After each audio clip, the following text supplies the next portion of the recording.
Tungependa tena kuendelea kutoa taarifa ya mwenendo wa hali ya usalama hapa nchini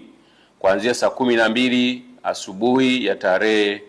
ya leo tarehe 10 mwezi wa 12 2025 hadi mchana huu. Hali ya usalama ni shwari na shughuli za kiuchumi na kijamii zinaendelea kama kawaida nchi nzima baada ya mapumziko ya jana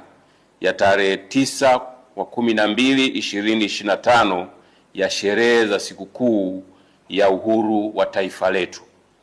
Jeshi la Polisi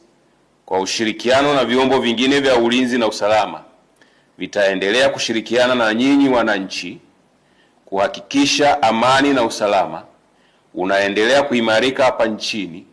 ili hata wale wachache wenye hofu waweze kutoka waendelee na shughuli zao za kila siku